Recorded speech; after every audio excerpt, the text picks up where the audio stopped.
নমস্কার বন্ধুরা, মেঘার সাথে বাঙালিয়ানার আরও একটি নতুন পর্বে আপনাদের সবাইকে স্বাগত। আশা করি আপনারা সবাই খুব ভালো আছেন এবং সুস্থ আছেন। আমরা সকলে খুব ভালো আছি। আজকের পর্বে আপনাদের সঙ্গে আমি শেয়ার করছি অনুষ্ঠান বাড়ির মতো মুচমুচে ঝুরি আলু ভাজা বানানোর একদম সহজ একটা পদ্ধতি। আর এই ঝুরি আলু ভাজা বানাতে সময় ভীষণই কম লাগবে এবং এটা অনেক দিন পর্যন্ত মুচমুচে থাকবে। তাহলে চলুন আজকে সমস্ত টিপস অ্যান্ড ট্রিক সহ রেসিপিটা দেখে নেওয়া যাক। ঝুরি আলু ভাজা বানানোর জন্য আমি এখানে 3টে মাঝারি সাইজের আলু নিয়েছি। জ্যোতি, চন্দ্রমুখী যে কোনো আলু দিয়েই কিন্তু এই ঝুরি আলু ভাজা তৈরি করে নেওয়া যায়, মানে হাতের কাছে যেটা পাবেন সেটাই নিয়ে নিতে পারেন। তো প্রথমে আলুর খোসাগুলো ছাড়িয়ে আলুগুলোকে একবার ধুয়ে নেব। 3টে আলুরই খোসা ছাড়িয়ে এগুলোকে একবার করে ধুয়ে নিয়েছি। এরপর এরকম ছোট গ্রেটারের সাহায্যে আলুগুলোকে গ্রেট করে নেব। আর আলুটা গ্রেট করার ক্ষেত্রেও কিন্তু একটা ট্রিক রয়েছে। গ্রেটারটাকে এভাবে রেখে ওপরের দিক থেকে নিচের দিকে আলুটাকে একটু চাপ দিয়ে একবারই টানতে হবে। তাহলেই দেখবেন আলুর যে টুকরোগুলো বেরোবে সেগুলো এরকম সরু এবং লম্বা লম্বা হবে। নর্মালি যে কোনো সবজি গ্রেট করার সময় গ্রেটারের ওপরে সবজিটাকে একবার ওপরে একবার নিচে, মানে যেরকমভাবে ঘষে নিই আমরা সেরকমভাবে কিন্তু এটাকে ঘষতে হবে না। জাস্ট ওপরের দিক থেকে নিচের দিক পর্যন্ত আলুটাকে একটু চেপে টানতে হবে। তাহলেই দেখবেন খুব সহজেই কিন্তু আলুর এই লাচ্ছাগুলো তৈরি হয়ে যাচ্ছে এবং সেটা ভেঙে না গিয়ে এরকম সরু এবং লম্বা লম্বা টুকরোতেই তৈরি হবে। সমস্ত আলুগুলো গ্রেট করা হয়ে গেলে একটা বড় ছাঁকনির ওপরে আলুর টুকরোগুলোকে নিয়ে নিচ্ছি আমি। তারপর এগুলোকে ওপর থেকে একটু চেপে চেপে আলুর মধ্যে যে জলীয় ভাবটা রয়েছে সেটা অনেকটাই বের করে দিতে হবে। এতে আলুর স্টার্চটাও কিন্তু অনেকটাই বেরিয়ে যাবে, আর বাকি যেটুকু স্টার্চ থাকবে সেটা ধোয়ার সময় বেরিয়ে যাবে। এরপর আলুটাকে খুব ভালো করে ধুয়ে নিতে হবে। তো আমি এখানে রানিং ট্যাপের নিচে আলুটাকে রেখে, মানে ছাঁকনির ওপরেই আলুটাকে রেখেছি, রেখে ওপর থেকে এভাবে জল দিয়ে দিয়ে খুব ভালো করে আলুটাকে ধুয়ে নিচ্ছি। যতক্ষণ না আলুটা একেবারে সুন্দর ঝরঝরে এবং এরকম স্বচ্ছ হয়ে যাচ্ছে ততক্ষণ পর্যন্ত আলুটাকে ধুয়ে নিতে হবে। তো খুব ভালো করে আমি আলুটাকে ধুয়ে নিয়েছি এবং যতটা সম্ভব জল ঝরিয়ে নিয়েছি।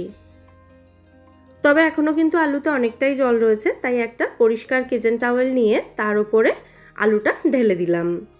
এবার কিচেন টাওয়েলটার চারিদিকের অংশগুলো ধরে এটাকে পুটলির মতো করে তারপরে খুব ভালো করে আলুটা সমেত এটাকে নিংড়ে নিতে হবে। তাতে আলুর মধ্যে যা এক্সট্রা জল থাকবে সেটা সমস্তটাই বেরিয়ে যাবে। দেখুন ঠিক এইভাবে। এটা সিঙ্কের ওপরেই নিংড়িয়ে নিতে পারেন, তবে আমি জাস্ট ভিডিওতে দেখানোর জন্য কিচেন স্ল্যাবের ওপরে নিংড়িয়ে নিলাম। খুব ভালো করে নিংড়ানো হয়ে গেলে এই পুটলিটাকে খুলে নিয়ে আলুর টুকরোগুলোকে কাপড়ের যে অংশটা শুকনো রয়েছে সেদিকটাতে নিয়ে নিচ্ছি। যদিও আলুর মধ্যে এখন আর একটুও জল নেই, তাও জাস্ট শিওর হওয়ার জন্য এই শুকনো পোর্শনটা দিয়ে, মানে কাপড়ের শুকনো পোর্শনটা দিয়ে আলুর টুকরোগুলোকে জাস্ট এভাবে একটু মুছে নিচ্ছি, যাতে যদি বাই চান্স একটু আধটু জল থেকে থাকে সেটুকুও চলে যায়। আলুটাকে আলাদা করে কিন্তু আর শুকিয়ে নেওয়ার কোনো প্রয়োজন নেই। তো আলুগুলো ভাজার জন্য কড়াইতে তেল গরম করতে বসিয়ে দিয়ে এদিকে আমি ব্যালকানিতে এসে 2টো কারি পাতার ডাল নিয়ে যাচ্ছি। এগুলো ঝুরি আলু ভাজার মধ্যে দেওয়া হবে। 2টো ডালই যথেষ্ট, তাই 2টোই নিলাম। যাই হোক, এদিকে এতক্ষণে আলু ভাজার জন্য তেলটাও কিন্তু খুব ভালোভাবে গরম হয়ে গেছে। দেখুন এক টুকরো আলু তেলের মধ্যে দিয়ে আমি চেক করে নিলাম। তেলটা খুব ভালো করে গরম করে নিয়েছি এবং হাই ফ্লেমে রেখেই 1 মুঠো মতো আলুর টুকরো আমি তেলের মধ্যে দিয়ে দিলাম। তেলটা যেহেতু খুব গরম রয়েছে তাই এই সময় আলুর টুকরোগুলো একটু সাবধানে তেলের মধ্যে ছাড়তে হবে। হাই ফ্লেমে রেখে মোটামুটি 3.5 থেকে 4 মিনিট সময় নিয়ে এক একটা ব্যাচ আলু ভেজে নিতে হবে।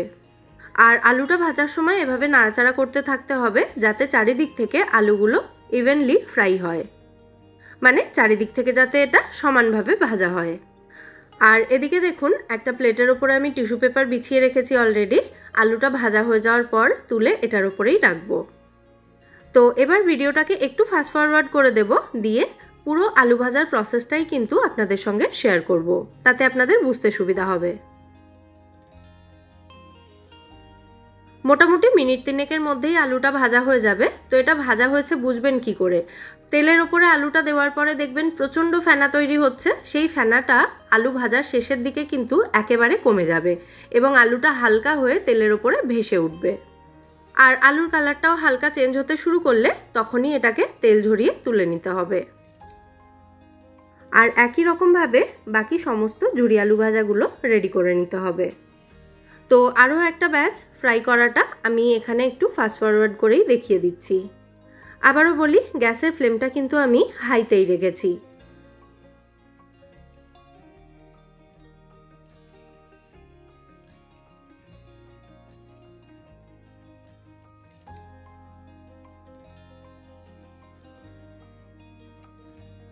এইভাবে প্রথমে সমস্ত আলুগুলো ভেজে নিতে হবে, তারপর বাদাম, কারি পাতা, শুকনো লঙ্কা যা যা এই ঝুরি আলু ভাজার মধ্যে থাকে সেগুলোও ভেজে নেব। বাদামটা ভাজার আগে একটা ভিজে কাপড়ের ওপরে নিয়ে বাদামটাকে ভালো করে এভাবে মুছে নিচ্ছি। এরপর গরম তেলের মধ্যে বাদামটাকে দিয়ে মোটামুটি 1 থেকে 1.5 মিনিট মতো বাদামটা ভেজে তুলে নিতে হবে।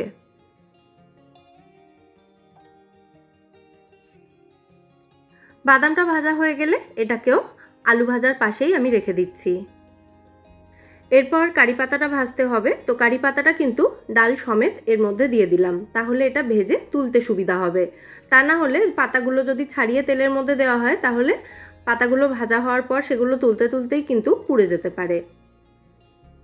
এভাবে ডাল সমেত দিলে কারি পাতাগুলো তুলতে সুবিধা হবে। এরপর শুকনো লঙ্কা ভাজবো, আর শুকনো লঙ্কাগুলো বোটা সহ ভেজে নিচ্ছি এখানে, তাই জন্য শুকনো লঙ্কার গায়ে একটু এরকম চিড়ে দিতে হবে, মানে একটু ফাটিয়ে দিতে হবে লঙ্কাগুলোকে, তা না হলে ভাজার সময় কিন্তু এগুলো ফেটে গায়ে আসতে পারে। লঙ্কাগুলোকেও মোটামুটি 1 থেকে 1.5 মিনিট মতোই ভাজতে হবে। তো সমস্ত উপকরণ আমার ভেজে নেওয়া হয়ে গেছে, তবে আপনারা হয়তো খেয়াল করেছেন এর মধ্যে কিন্তু আমি এখনো পর্যন্ত নুন দিইনি। গরম অবস্থাতে আলু ভাজার মধ্যে নুন তো একেবারেই মেশানো যাবে না, তাহলে কিন্তু আলু ভাজাগুলো খুব তাড়াতাড়ি নরম হয়ে যাবে। আমি এইভাবে আলুগুলোকে ভেজে কন্টেনারে ভরে স্টোর করে রেখে দিই। যখন খাওয়ার ইচ্ছে হয় তখন বের করে আলুর মধ্যে একটু বিট নুন এবং একটু চাট মশলা ছড়িয়ে এটাকে সার্ভ করি। চেষ্টা করবেন এই ঝুরি আলু ভাজা কোনো এয়ারটাইট কন্টেনারে স্টোর করার জন্য। তো সবার প্রথমে আমি এখানে সমস্ত ভাজা উপকরণগুলোকে ঠান্ডা করে নিয়েছি, মানে আলু, বাদাম, শুকনো লঙ্কা, কারি পাতা যা যা আছে এর মধ্যে সমস্ত কিছুকেই ঠান্ডা করে নিয়েছি। তারপর একটা প্লাস্টিকের কন্টেনার নিয়ে তার মধ্যে ভালো করে টিস্যু পেপার বিছিয়ে নিয়েছি। এবার এই ভেজে রাখা আলু, বাদাম, শুকনো লঙ্কা, কারি পাতা সবটাই এর মধ্যে দিয়ে দিলাম আমি টিস্যু পেপারের ওপরে। তারপর ওপর থেকে আরও একটা টিস্যু পেপার দিয়ে এটাকে ঢাকা দিয়ে রেখে দিতে হবে। আচ্ছা, এবার একটু দেখিয়ে দিই এই আলু ভাজাগুলো কতটা মুচমুচে হয়েছে।